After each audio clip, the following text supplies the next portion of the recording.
Good morning, everybody, and welcome to Pete on Retreat. Today, we're going to talk about the craziest thing I've done since I moved to Thailand.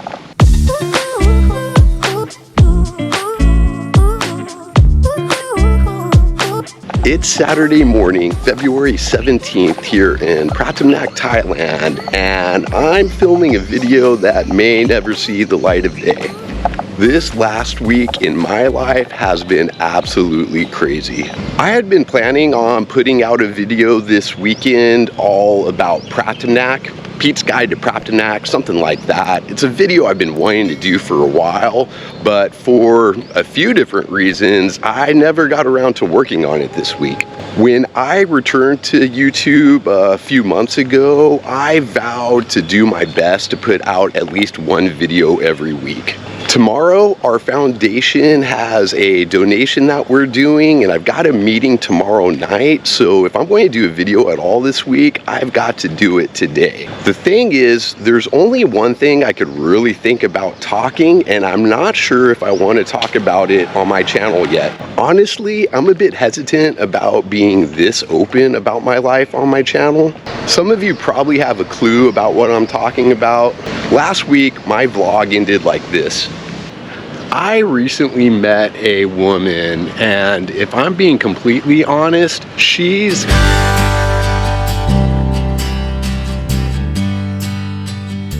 I shot that video exactly 1 week from today, walking down this same street. I had no idea how much my life was going to change just that night. Before I go and tell this story that maybe nobody will ever see, let me tell you why I'm a little hesitant getting into it. For starters, this could easily be the stupidest thing I've ever done. Before even getting into it, yes, I acknowledge that. Life could be crazy. Crazy could be fun, and this is definitely crazy. I'm also hesitant because, I don't know, I do value privacy in my life somewhat.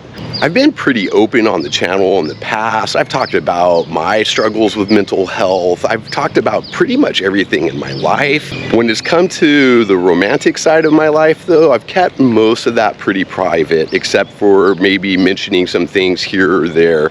Because this is such a crazy thing going on in my life, I really don't want to deal with any negativity about it. This is the type of story that many people on the internet just want to tear apart. The things I'm about to say can be open to ridicule without a doubt. And besides this being the only thing I could think to talk about, the only other reason I'm even considering doing this video is because I've got such a great community out there. I've said many times before, I really appreciate you all. This channel has somewhat of a family built around it, and everybody's always been so supportive and kind to me. Okay, so what's this crazy story all about? It starts just a few weeks ago while I'm on my phone looking at Facebook. For those of you that don't use Facebook at all, first off, kudos to you. Facebook's got all kinds of issues, but I still like how it connects me with my friends and family.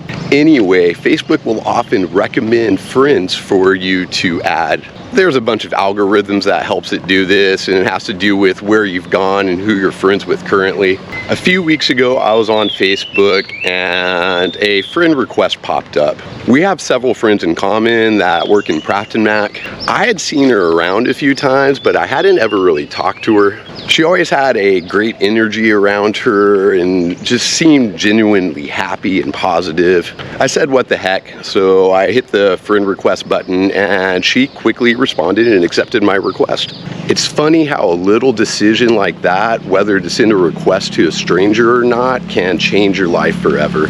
I sent her a quick message just thanking her for accepting my request, introduced myself, and told her I would like to get to know her a bit. She quickly told me that she was not interested in meeting any men, getting a boyfriend, or anything like that. She told me that she had recently opened her heart to somebody and it did not go well at all. I told her that's perfectly fine. I fully accept that. I understand that. I was still getting over somebody myself. She said she was open to being friends, and I said, that's great. I could always use more friends in my life. It was about that time that I came down with my sinus infection, so I would say good morning to her every day, and that was about it. We didn't really talk much over our messaging. We did talk a little bit. She actually knows my ex-girlfriend, and so she asked me a little bit about that, but not too much. After a couple weeks, I was feeling better, and I asked her if she liked scary movies. There was a new Thai scary movie in the theater, and I like going to see movies in Thai because it's helping me learn the language. She said she was happy to go. We're going to go to the movies and then go to dinner afterward. She has a car, and she offered to drive us to the mall so we could watch a movie and have dinner. I think maybe my equilibrium was messed up from the sinus infection because I got a little car sick on the way there. It wasn't that bad, but I was definitely off, and I felt it throughout the entire movie. After the movie, I told her that my stomach wasn't feeling right and I wasn't sure if it was a good idea for me to eat. She said she understood, and she drove me back to my place. On the way to my place, though, she stopped, told me to wait in the car. She ran into the pharmacy, or the chemist as they call them here, and got me some medicine for my stomach. I was pretty impressed. What a sweet gesture. The next morning, she sent me a message on Facebook and asked how I was doing, making sure that I was feeling better. I apologized again, and she said it was really no problem at all. We talked a little bit over the next couple days, and then I said I wanted to take her out to dinner since we didn't get to go out to dinner that first time. At this point, we're still just being friends. She did say she was interested in possibly becoming more, but she stressed very much that she wanted to take this slowly. The two of us would take our time and get to know each other. We would become friends first. And honestly, that's the best way to start a relationship, in my opinion. In my head, I'm in no rush to find a girlfriend. I wasn't actively looking for one. Like I said earlier, I'm still getting over my last girlfriend. My life here is fantastic. It's not like that's a part of my life that I feel is missing. So great, we're going to become friends. Last Saturday arrives, and it's the night that I'm going to take her out to dinner. I'm pretty excited. I got a new friend. The two of us are going to take things slowly, and this is the first time we're going to really hang out and get to talk and get to know each other. We went to a nice little restaurant off Pratumnak Soy 4, ordered some food, and just started talking. Now, I might have kind of glanced over some of our text messaging before. We had talked a bit that week since I got car sick on the way to the movies, and we were learning a little bit about each other. I asked her about her family. She asked how I ended up in Thailand. I think there was a day or two where we actually talked quite a bit. And let's be honest here, I already liked her. She had said we can be more than friends, but we need to take it slow and start as friends. I could tell she was a good person. With most of my past relationships, I've known pretty quick that there's somebody I could be with. You know, you just get a certain feeling, and there's been very few people that I've gotten that feeling from and had been wrong about in the past. So we're eating and we're talking, and man, there's just something about her, and I'm starting to like her a bit more. Not just a bit. I'm starting to like her quite a bit, and this is just over dinner. I told her I was actually holding back on a lot of the things that I was thinking. I respected that she wanted to take it slow, and I was happy to do that. But she told me to go ahead and tell her what was on my mind. Just that one statement, just telling me to go ahead and speak openly, changed the trajectory of Saturday night forever. The two of us opened up to each other and spoke honestly from our hearts. Turns out we were really looking for the same thing. We shared the same values. We have a lot of the same dreams in life. For how different our two cultures are, we just seem to think a lot alike. I've been in love a few times before, and you know, love's one of those things you just grow into, and I don't know, in my past, like, there's never been a moment I could put it on and it's like, that's when I fell in love. Until last week. I mean, this might sound crazy, this might sound corny, but I fell in love last Saturday, and I wasn't the only one. We hung out for a few hours at dinner, and then I took her to Juju Music to see my buddy play in the band. We continued to talk, and by the end of the night, we were in love. Yeah, I know, that's absolutely stupid. It's now been a week. I mean, tonight's going to be our 1 week anniversary of falling in love. How cool is that? I mean, is that cool or is that just crazy? She's now met a couple of my brothers on FaceTime, and yesterday she met my father. I love my family and friends. I mean, this whole Thailand adventure was crazy enough, and everybody was 100% supportive of me. Now I'm doing this other thing that's even crazier, and I'm still getting this huge amount of support. I told my father I knew this was illogical, and he said something really cool. He said love isn't rational, and that's true. I've always been somewhat of a hopeless romantic, or as I used to say, a hopeful romantic. I've been single most of my life, and I'm often not looking for love. It's when you're not looking for it that it actually happens. And again, don't get me wrong, I know this is crazy. I know it's very possible that something's going to happen, this is going to go just haywire.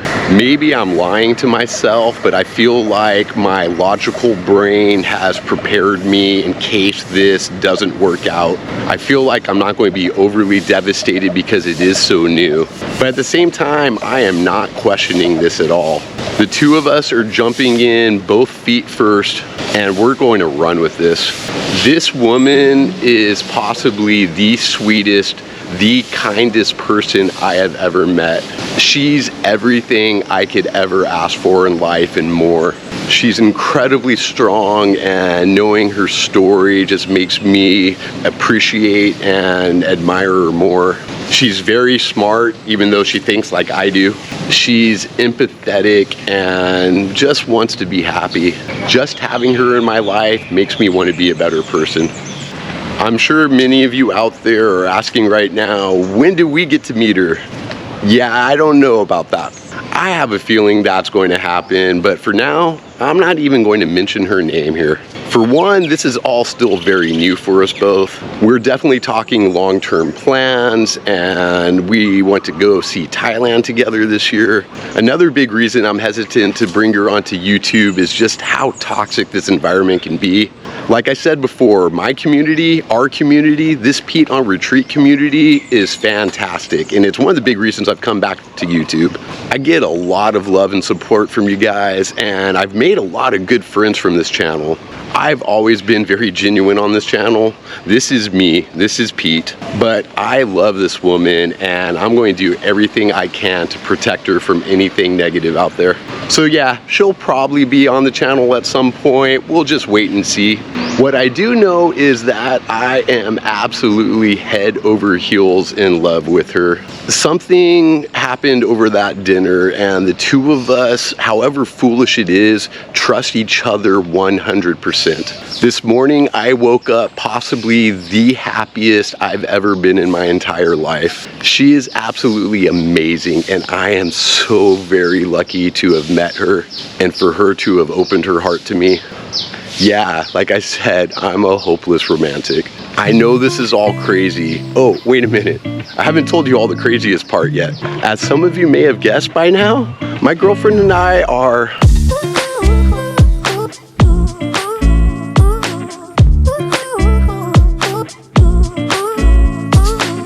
Oh wait, you're still here? Yeah, we're living together.